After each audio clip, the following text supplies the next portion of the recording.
Hello बच्चों, तो last topic में हमने पढ़ा था जीरो ऑर्डर ऑफ रिएक्शन के लिए इंटीग्रेटेड रेट इक्वेशन। सो उसी का नेक्स्ट टॉपिक है हाफ लाइफ पीरियड के बारे में कि अगर हम सपोज करें हमें इंटीग्रेटेड रेट इक्वेशन के लिए हाफ लाइफ पीरियड कैलकुलेट करना होगा तो हम कैसे करेंगे। सो हाफ लाइफ पीरियड होता क्या है, तो जैसे कि उसके नाम से मीनिंग क्लियर है, हाफ लाइफ पीरियड मतलब एक ऐसा टाइम इंटरवल है जिसमें क्या होगा, जो रिएक्शन टोटल हो रही है उसका अगर हम जस्ट हाफ टाइम देखेंगे तो उसी को बोल दिया जाएगा हाफ लाइफ पीरियड। और अगर कंसंट्रेशन के रिस्पेक्ट में अगर हम बात करें तो सपोज करें अगर किसी रिएक्शन के अंदर टोटल कंसंट्रेशन अगर हमने 100 ले रखा है तो उसको 100 से 50 पे आने के लिए कितना टाइम पीरियड लगेगा। तो जो टोटल कंसंट्रेशन है उसका जस्ट हाफ आने के लिए जितना भी टाइम लगेगा वो उसके लिए क्या कहलाएगा, हाफ लाइफ पीरियड कहलाएगा। सो डेफिनेशन उसी वे में बनी है that the time period in which the concentration of reactant is just reduced to half of its initial concentration। initial concentration के just half अगर हो जाएगा तो उसके लिए जो लगने वाला टाइम पीरियड रहेगा उसी को हम क्या बोल देंगे, उसके लिए हाफ लाइफ पीरियड बोल देंगे। Even half life period important इसलिए है बिकॉज हम क्या कर सकते हैं, हाफ लाइफ टाइम पीरियड के रिलेशन से डायरेक्ट ऑर्डर ऑफ रिएक्शन के बारे में या उसके रेट कांस्टेंट वगैरह के बारे में कंफर्म कर सकते हैं। सो ये एक इंपॉर्टेंट टॉपिक है half life period. Now last time हमने एक integrated rate equation find out की थी जीरो ऑर्डर के लिए। So from integrated rate equation for zero order of reaction we know that R is equal to minus kT plus R naught। so half life period अगर हमें find out करना हो, so for half life period if the T becomes equal to T half then this implies that the concentration of reactant becomes just half of its initial concentration because R naught जो है वो यहाँ पर initial concentration लेके चलते हैं while जो R है वो क्या लेके चलते हैं हम final concentration। so half of concentration हो गया है इसके initial के। नाउ इसी दोनों वैल्यूज को अगर हम पुट कर देंगे इस ऊपर वाली इक्वेशन में, सो R becomes equal to R naught by 2 is equal to minus K। T की जगह हमें क्या सब्स्टिट्यूट करना है, T हाफ सब्स्टिट्यूट करना है प्लस R naught। नाउ इस माइनस के टी हाफ को अगर हम राइट से अगर लेफ्ट साइड ले जाएंगे तो ये माइनस से प्लस बन जाएगा, वाइल ये जो आर नोट बाय 2 है इसको लेफ्ट हैंड साइड से राइट हैंड साइड लाएंगे तो ये प्लस से माइनस हो जाएगा। So equation becomes K T half is equal to R naught minus R naught by 2। Now R naught में से अगर आर नोट बाय 2 जाएगा तो ये रिलेशन क्या बन जाएगा, आर नोट बाय 2 बच जाएगा। So K T half becomes equal to R naught by 2। Now K को अगर हम यहां से उठा के राइट हैंड साइड ले जाएंगे तो ये न्यूमरेटर से डिनोमिनेटर में आ जाएगा। So T half becomes equal to R naught by 2K।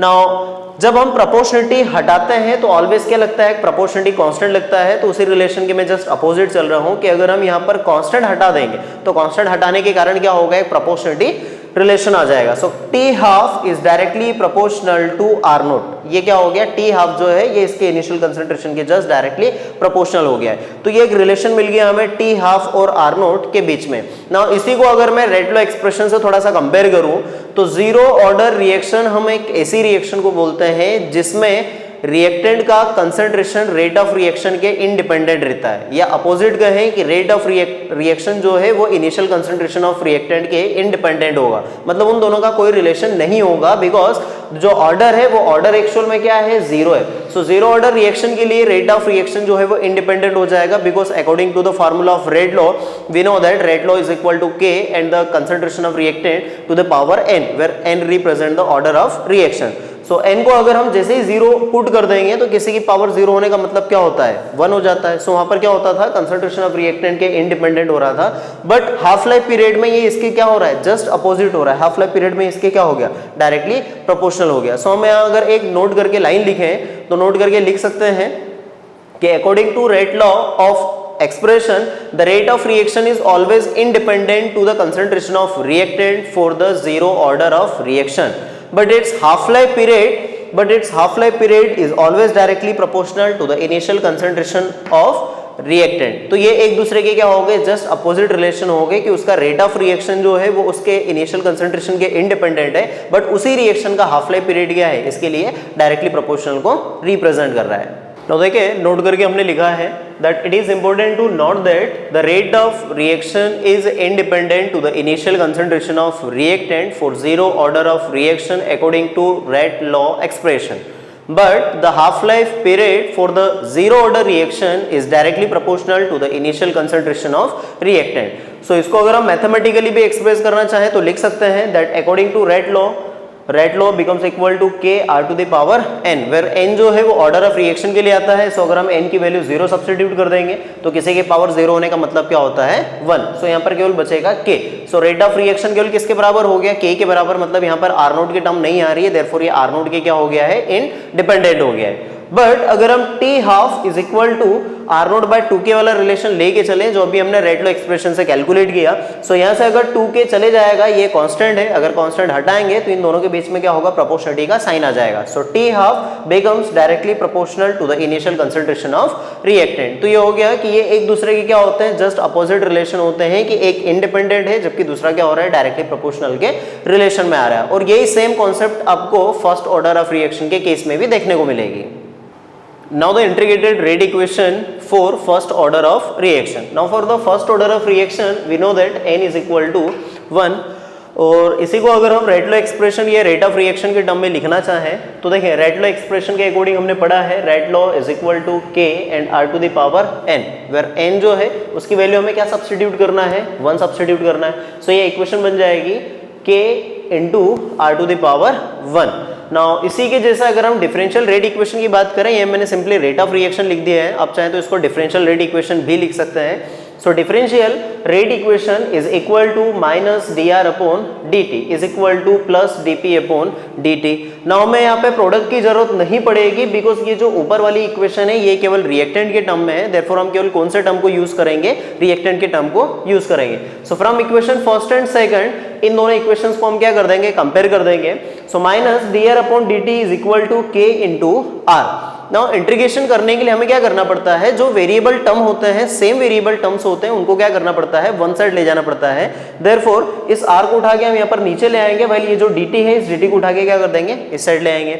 So minus d are upon r is equal to के into d t. Now integrate both side, अगर हम दोनों साइड क्या करते हैं, इंटीग्रेशन करते हैं। सो minus d are upon d T को जब इंटीग्रेट करेंगे तो इधर भी इंटीग्रेशन और इस साइड भी इंटीग्रेशन लगाना है। और कौन सा इंटीग्रेशन करना है, हमें इनडेफिनेट इंटीग्रेशन करना है। अभी कोई हमारे पास फाइनल लिमिट्स नहीं है कि हमें इसको t1 से t2 पे ले जाना है या फिर r1 से r2 पे ले जाना है। देयरफॉर हम सिंपली क्या कर रहे हैं, अभी इनडेफिनेट इंटीग्रल कर रहे हैं। नाउ माइनस जो है उसका इंटीग्रेशन होना नहीं है तो उसको पहले बाहर कर देंगे, और यहाँ से कांस्टेंट k है इसका भी इंटीग्रेशन नहीं होना है, सो k को हमने क्या कर दिया, बाहर कर दिया ना। यहाँ पर इंटीग्रेशन का एक्चुअल में फार्मूला लगेगा that the integration of dx upon x is always equal to ln x। ये log ऑफ x के इक्वल होता है नेचुरल बेस पे। देयरफॉर इसी फार्मूले के बेसिस अगर हम इसका इंटीग्रेशन करेंगे तो यहाँ पर x की जगह पर क्या रखा हुआ है, square bracket of r, that is the concentration of reactant. So minus ln r is equal to यहाँ पर k इंटू dt का इंटीग्रेशन करेंगे तो t हो जाएगा, प्लस में हमें क्या करना पड़ेगा, इनडेफिनेट इंटीग्रेशन के लिए एक इंटीग्रेशन कांस्टेंट लगाना पड़ेगा जिसको हमने लिखा हुआ है यहाँ पर c से, तो इंटीग्रेशन कांस्टेंट हो जाएगा c। तो ये इक्वेशन जो है, इस इक्वेशन को हमने नाम दे दिया 3। ना अब क्या करेंगे, इंटीग्रेशन कांस्टेंट की वैल्यू फाइंड आउट करेंगे कि एक्चुअल में इंटीग्रेशन कांस्टेंट किसके इक्वल रहेगा। नाउ फ्रॉम इक्वेशन थर्ड से देखें, हमारे पास रिलेशन था minus ln r is equal to kt plus c। Now for integration constant c हमें क्या करना पड़ेगा, t is equal to 0 substitute करना पड़ेगा। और जैसे अगर हम t is equal to 0 substitute करते हैं, इसका मतलब अभी रिएक्शन स्टार्ट नहीं हुई है, और जब रिएक्शन स्टार्ट नहीं होती है तो उस टाइम पर जो रिएक्टेंट का कंसंट्रेशन होता है वो हम किसके इक्वल सब्स्टिट्यूट कर देते हैं, इनिशियल कंसंट्रेशन के equal. So r becomes equal to r naught. Now equation third में अगर हम जैसे ही वैल्यू सब्स्टिट्यूट करेंगे, so minus ln r becomes equal to minus ln r naught is equal to k into 0 plus c। तो यहाँ से integration rate constant की वैल्यू हमारे पास आ गई माइनस ln r नॉट के equal. Now from equation third से अगर हम इसको कंपेयर करें, जब इस वैल्यू को अगर हम ऊपर वाली इक्वेशन में सब्स्टिट्यूट करेंगे, so minus ln r is equal to kt minus ln r naught. अब यहाँ से दो रिलेशन बन सकते हैं, चाहे तो अगर हम इस पूरी इक्वेशन में माइनस से मल्टीप्लाई कर दें तो ये माइनस माइनस बन जाएगा प्लस, और ये प्लस बन जाएगा माइनस। तो हमारे पास इक्वेशन आ जाएगी ln r is equal to minus kt plus ln r naught. ये एक इंपॉर्टेंट इक्वेशन हो गई ना। इसी को अगर मैं सब्स्टिट्यूट करना चाहूँ एक अलग वे में, तो सपोज करो जैसे यहाँ पे माइनस ln r नोट लिखा हुआ है, अगर ये राइट हैंड साइड से लेफ्ट हैंड साइड जाएगा तो ये माइनस से क्या हो जाएगा, प्लस हो जाएगा।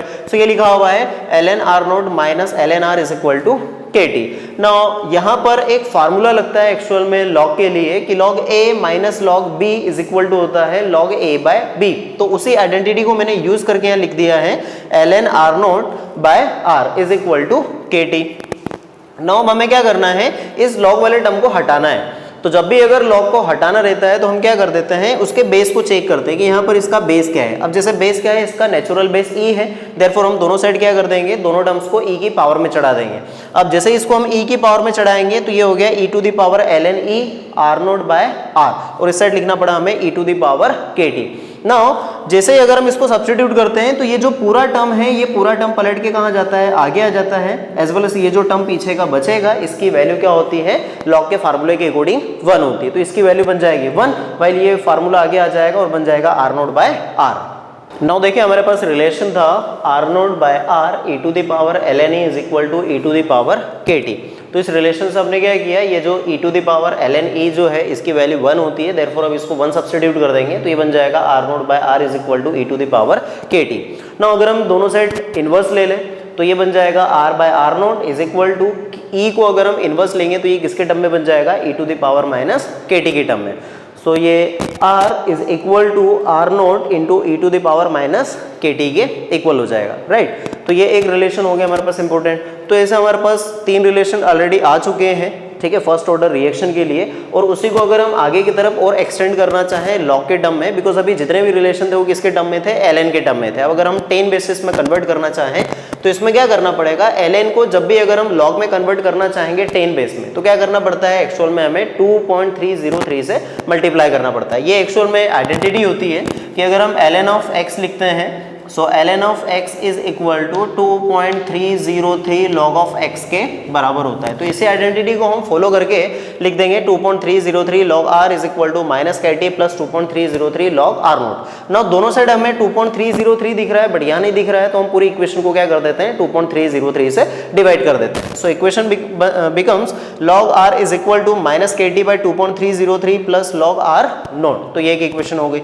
ना। इसको अगर हम थोड़ा सा और सिंप्लीफाई करना चाहें तो क्या कर सकते हैं, ये माइनस वाले टर्म को उठा के इस साइड ले आएंगे तो ये प्लस का हो जाएगा, और ये प्लस वाले टर्म को अगर उस साइड उठा के ले जाएंगे तो ये हो जाएगा माइनस का। तो इक्वेशन क्या बन जाएगी, kt upon 2.303 is equal to log r0 minus log r। तो देखिए हमारे पास रिलेशन है kt upon 2.303 is equal to log of r0 minus log of r।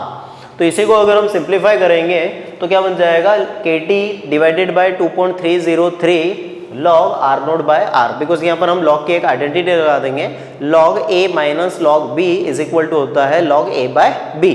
तो उसी के बेसिस हमने r0 बाय r लिख दिया। नाउ इन दोनों टर्म्स को अगर हम इस साइड उठा के ले आए तो फार्मूला बन जाएगा k is equal to 2.303 by t log r0 by r। और जितने भी न्यूमेरिकल्स होंगे उनमें 80-90% केसेस में हमें ये वाला फार्मूला यूज करना है, बिकॉज ये सबसे सिंपलेस्ट इक्वेशन है, integrated rate equation for the first order of reaction. तो हम लिख सकते हैं that this is known as the integrated rate equation for the first order reaction, this is also known as the integrated rate equation for first order, this is also known as integrated rate equation for the first order. और अभी हम एक e की power में भी लाए थे that r is equal to r0 e to the power minus kt। उस इक्वेशन को भी हम क्या बोल सकते हैं, इंटीग्रेटेड रेट इक्वेशन।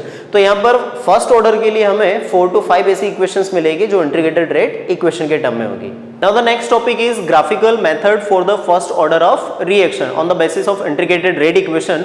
So हमने 4-5 टाइप की इक्वेशंस डिराइव की थी इंटीग्रेटेड रेट इक्वेशन के लिए। एक ही इक्वेशन को अलग अलग फॉर्म में क्या किया था, मॉडिफाई किया था, जिसमें से अभी मैं 2 इक्वेशंस के लिए ग्राफ बनाता हूँ। So the graphical method for the integrated rate equation for the first order of reaction which is given as, देखें फर्स्ट इक्वेशन हमारे पास ln r is equal to minus kt plus ln r0। तो इसको अगर हम compare कर देंगे with the straight line equation that is y equal to mx plus c। Now y axis पर हमें क्या करना है, ln r लेना है, वाइल अगर हम x एक्सिस की बात करें तो इन दोनों में जब हम वेरिएबल टर्म कंपेयर करने जाएंगे तो यहाँ से हमें क्या मिल रहा है, t मिल रहा है, देयरफॉर x एक्सिस पे क्या ले लेंगे t, वाइल y एक्सिस पे क्या ले लेंगे, ln r ले लेंगे। r नहीं रखेंगे, कंसंट्रेशन ऑफ r जो इक्वेशन में हमें दिख रहा है y की जगह पर उसको क्या करना है, एज इट इज पुट करना है। अगर ln r है तो ln r रखेंगे, अगर यहाँ पर इस इक्वेशन के केस में log r आ रहा है तो उसको एज इट इज क्या करेंगे, हम log r पुट कर देंगे। तो हमें बस ऊपर वाली इक्वेशन से कंपेयर करना है इंटीग्रेटेड रेट इक्वेशन की, उसके इक्वेशन में किस टर्म में आ रहा है वो। नॉर्मली कंसंट्रेशन के टर्म में आ रहा है या लॉग ऑफ कंसंट्रेशन आ रहा है या 10 बेसिस लॉग कंसंट्रेशन में आ रहा है, तो जो वैल्यू हमें गिवन होगी वो एज इट इज कंपेयर करना है। नाउ यहाँ पर हमने देखा कि इस ग्राफ के लिए जो स्लोप है वो स्लोप कैसा होगा, नेगेटिव होगा, बिकॉज रेट कांस्टेंट की वैल्यू तो ऑलवेज क्या होती है, पॉजिटिव होती है, बट उसके आगे क्या लिख दिया यहाँ पर माइनस, देयरफॉर जो स्लोप की वैल्यू है वो कैसी होगी, नेगेटिव। और ध्यान रहे स्लोप अगर नेगेटिव होता है तो ग्राफ ऑलवेज क्या होता है, डाउनवर्ड होता है, इट मींस इनवर्सली प्रोपोर्शनल का ग्राफ होता है। बट अगर स्लोप की वैल्यू पॉजिटिव हो जाए तो जो ग्राफ है वो कैसा हो जाएगा, अपवर्ड की डायरेक्शन में हो जाएगा या फिर डायरेक्टली प्रोपोर्शनल हो जाएगा। तो ये भी हमें रिप्रेजेंट कर रहा है कि ये ग्राफ कैसा हो गया, इनवर्सली प्रोपोर्शनल का ग्राफ हो गया between the ln of r and t। और ऑब्वियसली होना ही चाहिए बिकॉज रिएक्टेंट का कंसंट्रेशन जैसे जैसे टाइम बढ़ेगा वैसे वैसे क्या होता है, कम होते जाता है। सो अगर हम इसके लिए इंटरसेप्ट की वैल्यू फाइंड आउट करें तो जब इस लाइन को अगर मैं पीछे की तरफ एक्सटेंड कर दूंगा तो y एक्सिस पे ये जहां पर भी जाके कट करेगा वो हमारे लिए क्या बन जाएगा, इंटरसेप्ट हो जाएगा। और इंटरसेप्ट को जब हमने कंपेयर किया c की वैल्यू को तो यह क्या निकल के आ रहा है, ln of r naught. So इस ग्राफ के लिए slope becomes equal to minus k while the intercept becomes equal to ln of r naught. तो ये हो गया इन ग्राफ के लिए कि जब हम इस इक्वेशन से कंपेयर कर रहे हैं तो हमें स्लोप और इंटरसेप्ट की वैल्यू ये मिल रही है। नाउ इसी के बेसिस अगर हम 10 बेसिस वाले ग्राफ को कंपेयर करने जाएंगे तो 10 बेसिस वाले ग्राफ में देखें log of r is equal to minus k by 2.30 t plus log of r, sorry यहाँ पर r नोट आएगा, log of r naught. Now y equal to mx plus c है। अगर हम इन दोनों इक्वेशंस को कंपेयर कर देंगे तो यहाँ पर हमें देख रहा है कि y एक्सिस पे क्या मिल रहा है, log ऑफ r मिल रहा है, वाइल इंटरसेप्ट की वैल्यू क्या है, log ऑफ r नोट है। वाइल x एक्सिस पे अगर मैं कंपेयर करूँ तो इस पूरे टर्म के अंदर वेरिएबल टर्म कौन निकल के आ रहा है, टाइम। देयरफॉर हम क्या कर देंगे, x एक्सिस पे क्या लेके चल देंगे, टाइम को। तो ये x एक्सिस पे टाइम लेके चलना है। सो केवल क्या बचेगा स्लोप के लिए minus k by 2.303।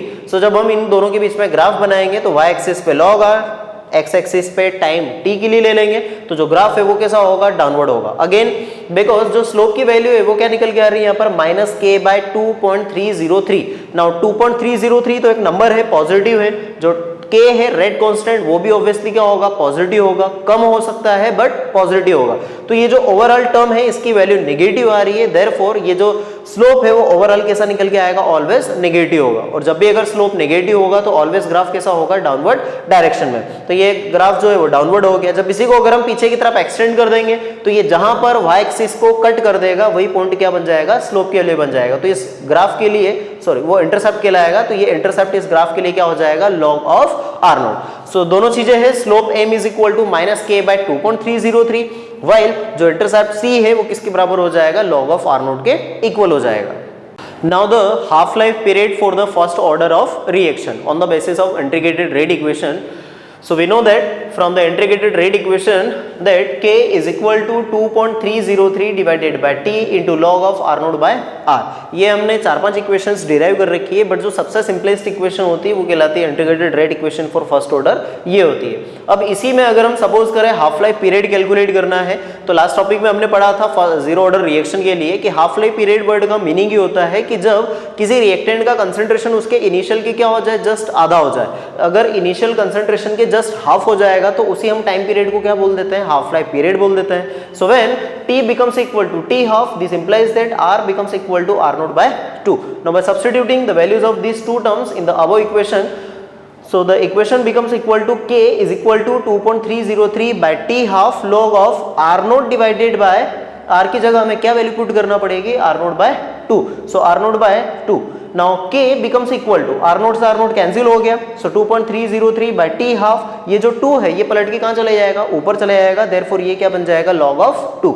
Now log of 2 की वैल्यू आपको ध्यान रखना पड़ेगी, इसको याद करना पड़ेगा कि log 2 की वैल्यू क्या होती है, 0.3010 होती है। therefore जैसे अगर हम वैल्यू सब्स्टिट्यूट करेंगे so k becomes equal to 2.303 multiplied by 0.3010 divided by t of half। ना जब इन दोनों टर्म्स का अगर हम मल्टीप्लाई करते हैं तो k इक्वल टू 0.69323 होता है। तो आगे का जो 203 होता है उसको हम इग्नोर कर देते हैं बिकॉज 3 डेसिमल तक ही बहुत होता है।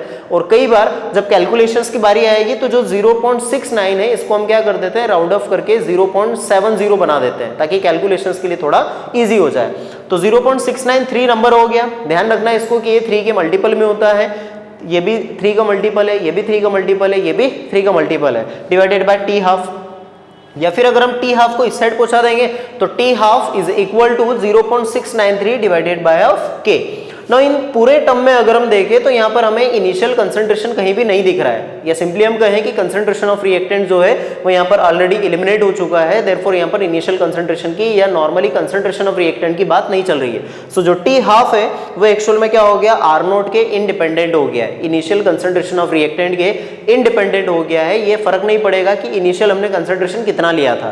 तो यहाँ पर एक इंपॉर्टेंट फिर से नोट करने वाली बात आती है, just like zero order of reaction के लिए, कि जो रेट ऑफ रिएक्शन है according to rate law expression, the rate of reaction is directly proportional to the concentration of reactant for the first order of reaction, but it's half life period is independent to the initial concentration of reactant. तो जो first order reaction है उसके लिए half life period जो है वो independent होता है, but according to rate law expression जो रेट ऑफ रिएक्शन रहेगा वो कैसा हो जाएगा, डायरेक्टली प्रोपोर्शनल हो जाएगा। तो यही रिलेशन हम अपोजिट पढ़ते थे जीरो ऑर्डर में, कि वहां पर रेटलो के अकॉर्डिंग जो रेट रहता था वो इंडिपेंडेंट रहता था इनिशियल कंसंट्रेशन के, बट उसका हाफ लाइफ पीरियड क्या हो जाता था, डायरेक्टली प्रोपोर्शनल। और यहाँ पर rate of reaction directly proportional है, बट इसका हाफ लाइफ पीरियड क्या हो गया है, इंडिपेंडेंट हो गया है। तो जीरो ऑर्डर और फर्स्ट ऑर्डर एक दूसरे के क्या होते हैं, जस्ट अपोजिट होते हैं इन दो टर्म्स में।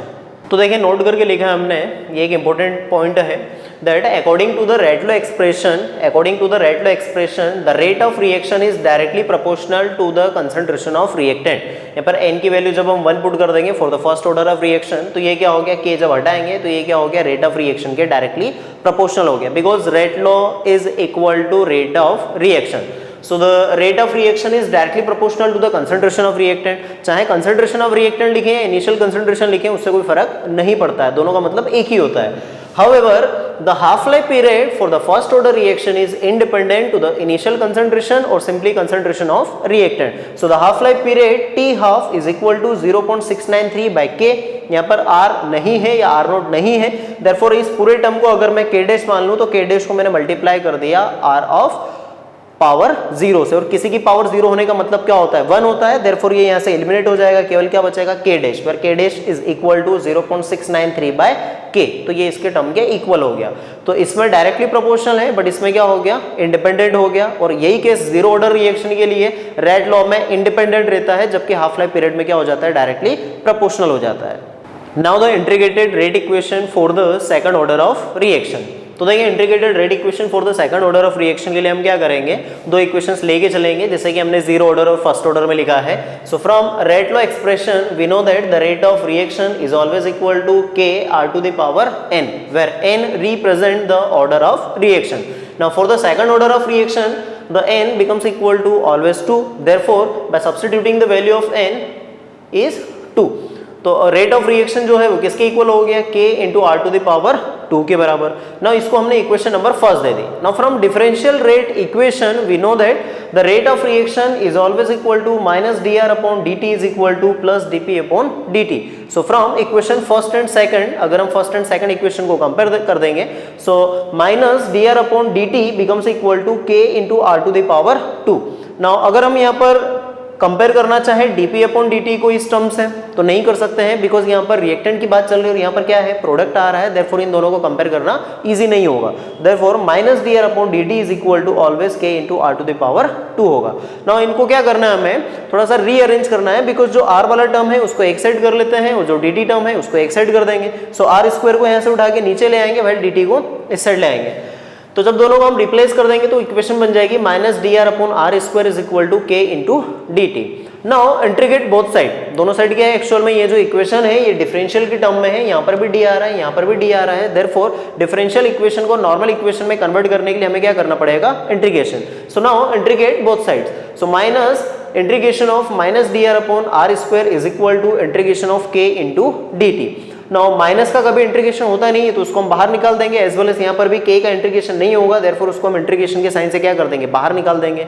और as usual according to zero and first order reaction, यहाँ पर भी हमें क्या करना है, इनडेफिनेट इंटीग्रल ही लेके चलना है, इनडेफिनेट इंटीग्रेशन करना है, कोई फाइनाइट लिमिट नहीं है।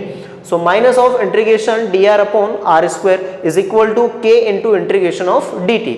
नाउ इंटीग्रेशन करने के लिए हमें क्या करना पड़ेगा, इस r वाले टर्म को ऊपर लाएंगे। सो जब ये डिनोमिनेटर से न्यूमरेटर के टर्म में आएगा तो इसके r की पावर क्या हो जाएगी, -2 हो जाएगी। तो फाइनल इक्वेशन है minus integration of r to the power -2 dr is equal to k into integration of dt। Now इन दोनों का अब हमें क्या करना है, इंटीग्रेशन करना है।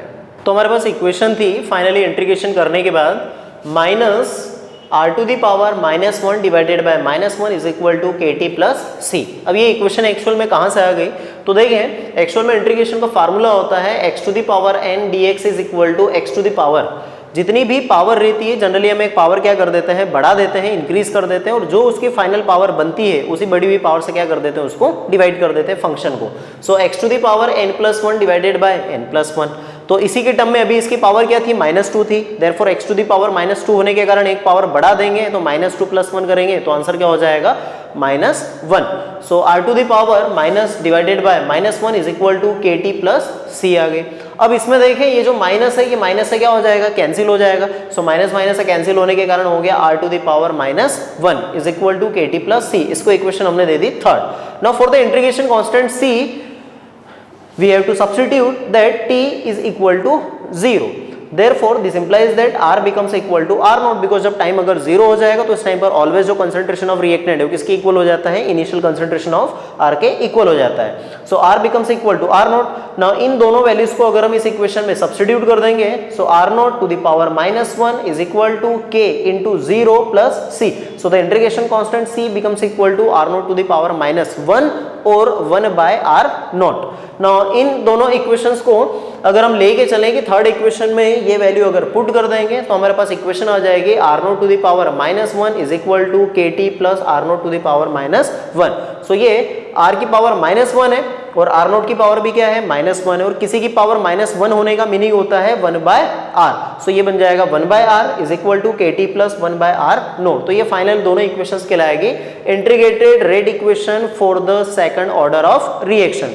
ना इसी इक्वेशन को अगर हम और सिंप्लीफाई करना चाहें तो ये जो 1 बाय r naught लिखा है इसको उठा के हम लेफ्ट हैंड साइड ले जाएंगे तो ये प्लस से क्या हो जाएगा, minus. So 1 by r minus 1 by r naught is equal to kt। ना यहाँ पर क्या कर दो, इन दोनों के लिए एलसीएम ले लो। जैसे अगर हम एलसीएम लेंगे तो क्या हो जाएगा, r इंटू r naught, तो ये इसकी पावर का क्रॉस मल्टीप्लाई कर देंगे दोनों टर्म्स का, तो ये बन जाएगा r naught माइनस r। तो फाइनल इक्वेशन क्या हो जाएगी, so r naught minus r divided by r into r naught is equal to kt। तो ये फाइनल हमारे पास इक्वेशन हो जाएगी third equation for the second order of reaction. तो ये तीन इक्वेशंस हो गई, फर्स्ट रिएक्शन, ये first equation integrated rate equation, ये एक सेकंड टर्म में है और ये एक थर्ड टर्म में हो गई integrated rate equation for the second order of reaction. Now the graphical method for the second order of reaction, देखिए इंटीग्रेटेड रेट इक्वेशन हमारे पास है 1 by r equal to kt plus 1 by r naught, एक सबसे simplest equation है। Now comparing the above equation with the straight line equation, अगर हम इस इक्वेशन को क्या करते हैं, स्ट्रेट लाइन इक्वेशन से कंपेयर कर देते हैं, that is y equal to mx plus c। तो जब इन दोनों इक्वेशंस को कंपेयर करेंगे तो यहाँ से y पे हम कंपेयर करने पे क्या मिल रहा है, 1 बाय r मिल रहा है। इट मीन्स y एक्सिस पे हमें क्या लेके चलना है, 1 बाय r लेके चलना है। वाइल जो टाइम एक्सिस है वो टाइम एक्सिस पे हम किसको कंपेयर कर देंगे, सॉरी एक्स एक्सिस पे किसको कंपेयर कर देंगे, टाइम को, तो एक्स एक्सिस पे आ गया टाइम, देयरफॉर ये हो गया टाइम एक्सिस। तो ये 1 बाय r और टाइम के बीच जब ग्राफ बनेगा तो इसके लिए स्लोप की वैल्यू क्या आ जाएगी, तो जब स्लोप को आप कंपेयर करने जाओगे तो क्या निकल के आ रहा है, k, और k कैसा होता है, एक्चुअल में पॉजिटिव होता है।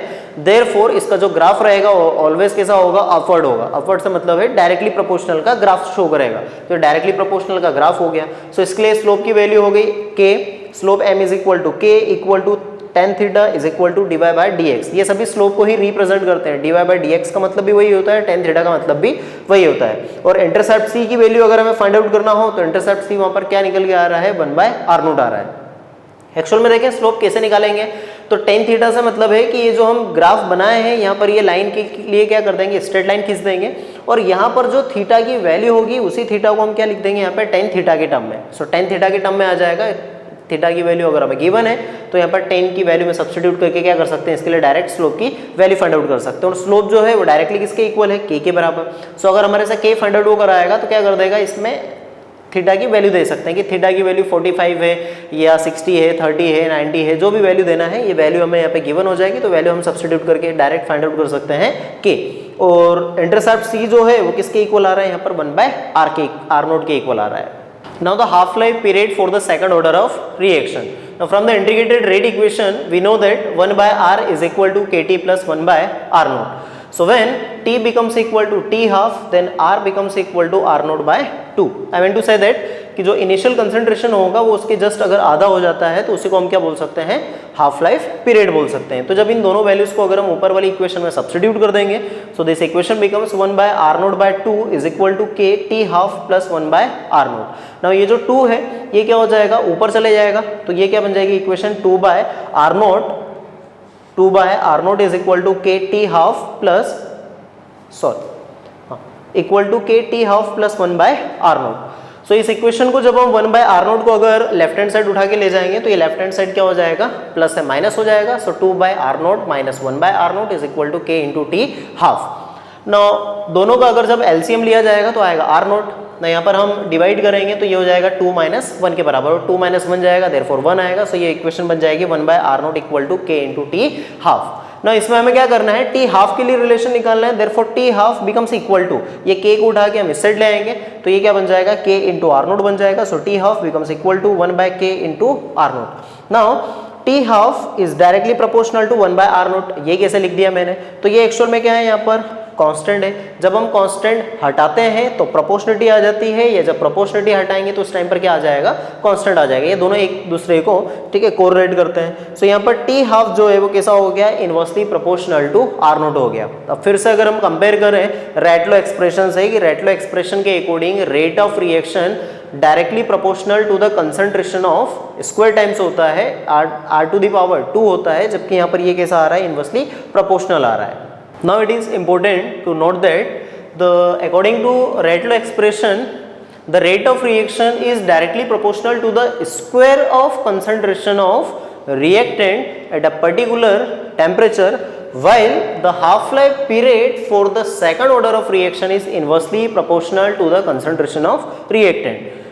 सो मैथमेटिकली अगर हम इनको लिखना चाहें तो rate law expression is equal to k r to the power n होता है, वहां पर सेकंड ऑर्डर के लिए हम 2 पुट कर देंगे। सो जो रेट ऑफ रिएक्शन रहेगा वो ऑलवेज क्या हो जाएगा, directly proportional to the square times of concentration of reactant हो जाएगा। बट इसी के लिए अगर हम हाफ लाइफ पीरियड लिखना चाहें टी हाफ, तो t half is equal to होता है 1/k इंटू r0।